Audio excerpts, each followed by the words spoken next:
Hey guys, welcome back to another tutorial. Now you might remember a couple months ago we had our tutorial competition where we had you guys submit a pitch for a tutorial idea, the winner of which would be featured right here on the FXhome channel. We had a lot of great submissions and we chose our winners on a live stream, which was a lot of fun as well. So today I'm happy to hand it over to the winners of our tutorial competition challenge, N Productions UK. Be sure to congratulate them and show your support in the comments, and for now, I'll let them take it away.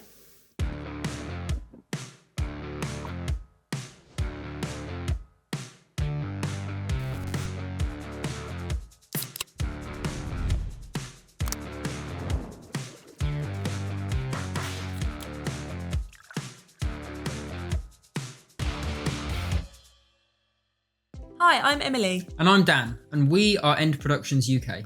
Today we're going to be showing you how you can create an epic product advert right from the comfort of your own home. Please note we're not affiliated with nor sponsored by Hawks. Whether you're using HitFilm Express or Pro, you'll be able to follow along. So let's get started. Setting up your home studio. Firstly, try to block out as much natural light as possible to give you more control when it comes to lighting later. For your setup, you will need a black backdrop, also great for disappearing acts. Hi Dan! A surface to place your product on. We use an ironing board. It's quick and easy to adjust and a great excuse to put the ironing off. Your chosen camera and a tripod. And finally, at least one light with a diffuser. To display the product, we used a cardboard box to add some height. A turntable as a base. A black base plate and the product itself. Of course this is optional, any black surface should do. We set up the light directly above the can, angled away from the backdrop to avoid light spilling onto it, whilst keeping the can well lit. We placed a white base plate underneath the can to reflect the light onto the darker areas at the bottom. You can use anything white you have at home. We also used a small light behind the can to bring the edges out from the background. And that's it for setup. Shooting your product. We'd recommend creating a shot list before you shoot. This way, you know exactly what shots to get and nothing is missed.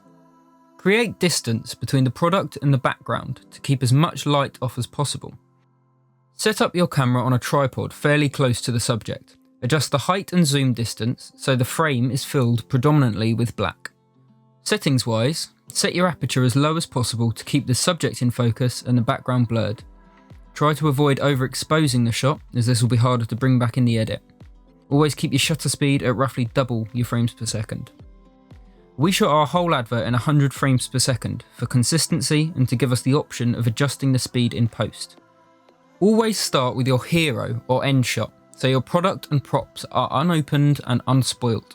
We like to keep ours simple and punchy to really show off the product.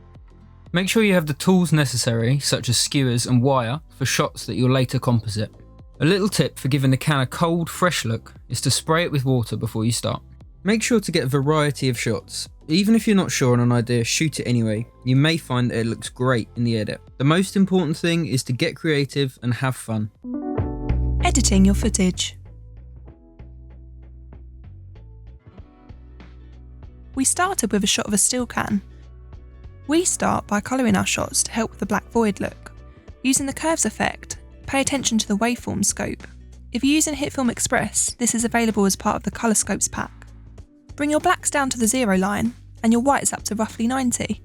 Then make a shallow S-curve for contrast. For how much you want to do this will depend on your own footage. For more information, FXhome have a great tutorial on curves. Next, we add the hue, saturation and lightness effect. Bump the master saturation up slightly and then focus on particular colours in your shot that you want to enhance. In this case, it's the blue and purple on the can. So we increase the blue and magenta saturation to around 15 to make these stand out a bit more. As the purple on the can is darker than the blue, we also set the lightness of the magenta up by 1. Then you want to create a mask that covers any areas you wish to hide. For example, the turntable and the wall. Add a black plane underneath your footage and adjust the feather strength and expansion to eliminate any harsh lines and to soften the edges of the can. We wanted this shot to look like the can was moving towards the camera. To do this, adjust the scale until you're happy with a starting size. We liked 58%.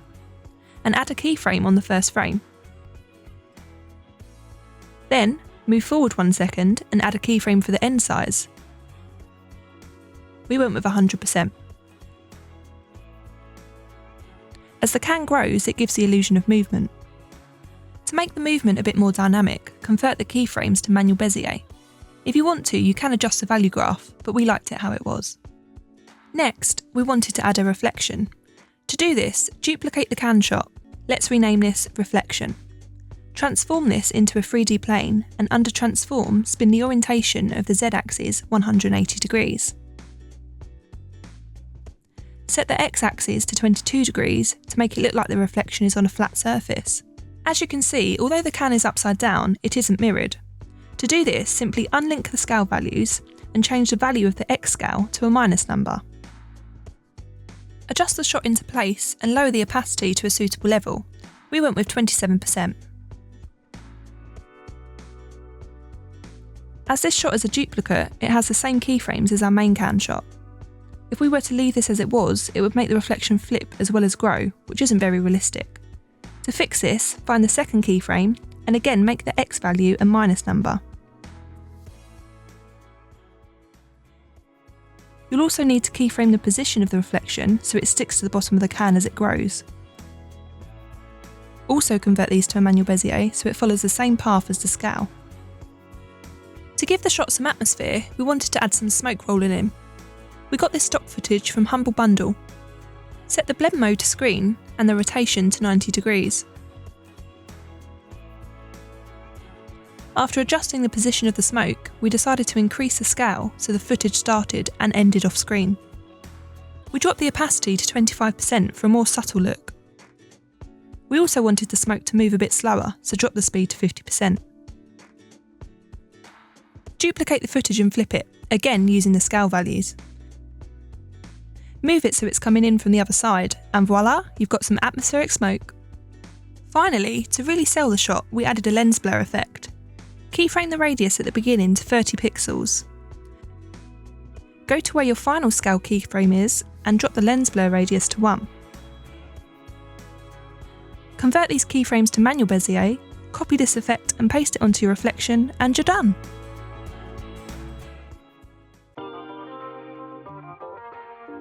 The hero shot is the last thing people will see of your advert. We like to keep ours simple but memorable. Start by using the curves and hue saturation and lightness effects to colour your shot and add a mask and black plane as before. We also positioned our shot so that the can was central. We got some cool liquid stock footage for free from Footage Crate that we wanted to include in our hero shot. We imported the stock footage, set the blend to screen and adjusted the position to make it look as if it was shooting into the can. We thought it would look better if the can was open. So to do this, we got a still shot of the top of the can with the ring pull up, masked around the ring pull and exported the frame. It's important you export as a PNG so you can use the alpha channel. Add the PNG to your composite and adjust the scale and position so it fits on top of the can. Copy and paste the colour effects from the hero shot onto the PNG so the ring pull matches the can. Now we can add the stock footage. We adjusted the position and added a mask to make it look like the liquid was coming from behind the fruit and into the can. We then duplicated and flipped the shot and repeated the process for the other side. To make the liquid actually look like the cider in the can, we added the hue colorize effect. We set the hue to 340 degrees for purple colours, set the saturation to 35 and drop the lightness to -8 to avoid a neon radioactive look. Finally, in the editor, we added a scale keyframe to the shot at the beginning and end to give a slow cinematic zoom. Adjusting the scale in the editor means that all aspects of the composite move together and there's no need to adjust individual scales or animate masks.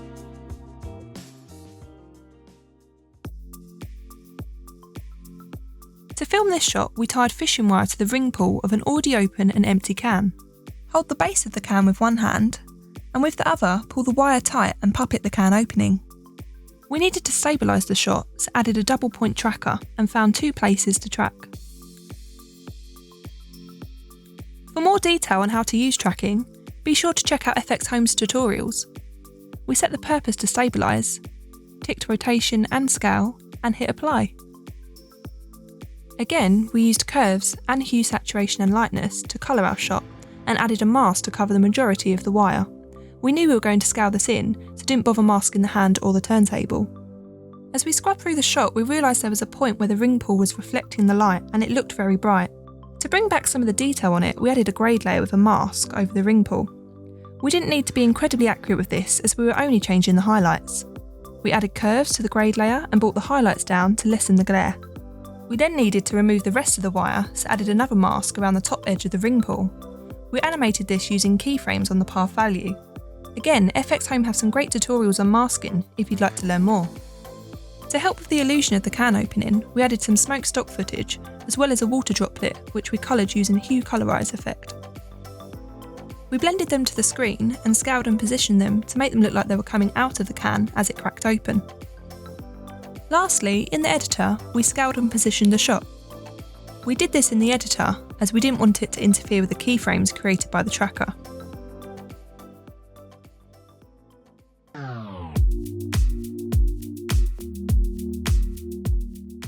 We began with a shot of the can spinning, which we slowed to 75% and then coloured and masked.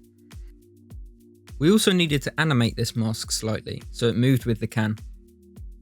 We then adjusted the scale and position of the can so it was slightly larger and in the centre. Using the text tool, we added our first line of text.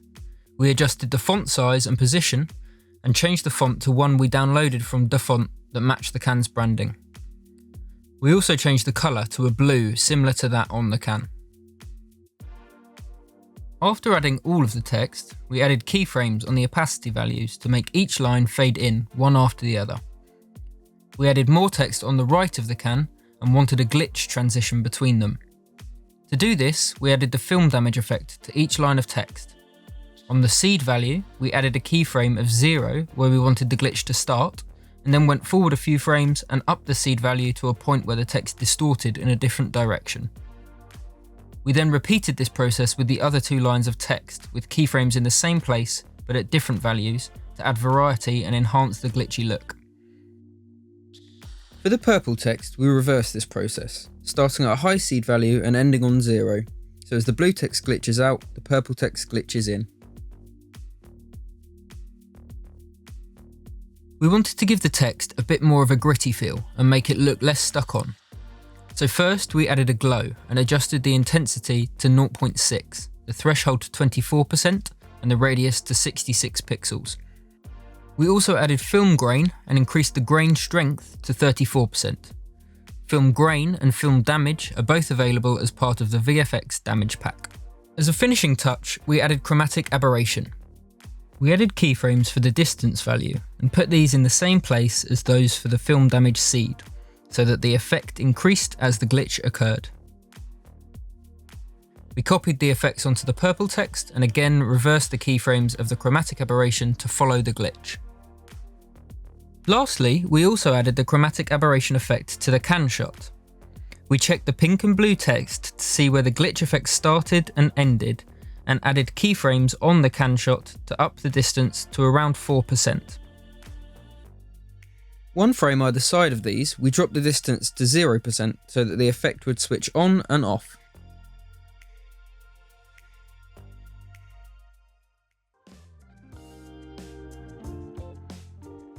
Once we had coloured our shot, we wanted the space behind the apple to be transparent. We used the Remove Stock Background tool and lowered the balance so we were left with the apple on a transparent background. There are two different methods you could use to remove the skewers from the shot. The first is to use the wire removal tool. This is available as an add-on for Express as part of the Composite Toolkit pack. Add the effect to your shot and position the start and end points over the skewer. Raise the width until the skewer is invisible. Activate the start and end keyframes as you will need to move these points as you go through your footage. To learn more about wire removal, take a look at FXhome's tutorials on this. The other method is to use masks. Adjust the feather strength and expansion so you get a softer, more natural looking line on the apple. Keyframe the path so the mask keeps the skewer hidden as the apple moves. We added one more wire removal at the beginning of the shot to hide the split in the apple, which we keyframed off when the apple opened.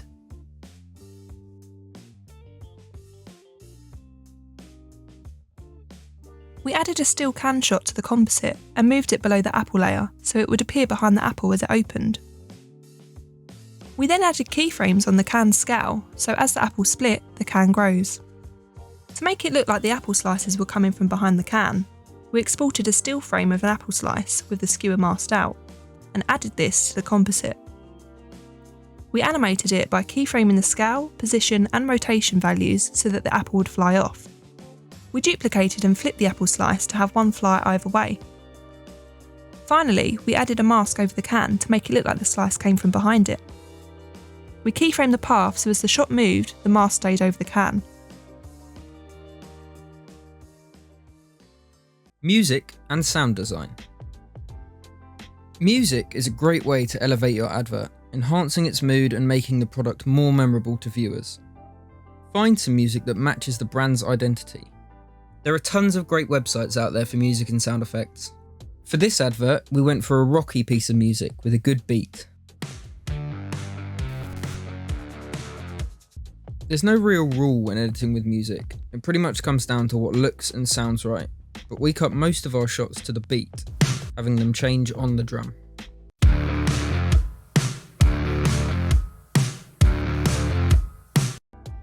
Sound effects are the icing on the cake for your advert. Sounds will emphasise what's on the screen and help connect viewers to what they're seeing. It's important to get the timing and placement of your sound right. Otherwise, it could detract from what you see on screen. Make sure to spend time adjusting your audio levels for the music and sound effects. The effects should always be loud enough that they add to the shot, but never overwhelm or ruin the music. Keep an eye on the meters and audio mixer to help you with this. Here's the full advert with just the sound effects.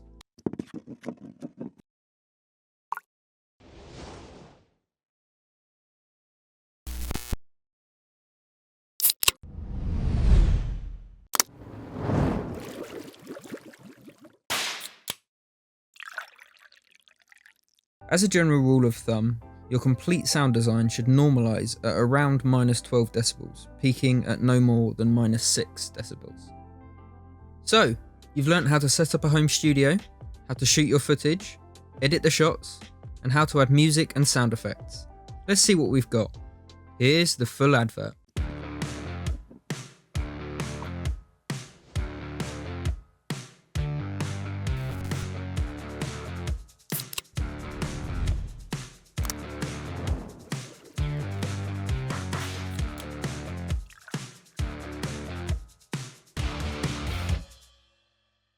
So that's it. Thank you so much for watching, and we really do hope you enjoyed our tutorial. We're really looking forward to seeing your own epic adverts. And if you do have any questions, please leave them in the comments below. You can keep up to date with us on Instagram, Facebook and YouTube at End Productions UK. Bye for now.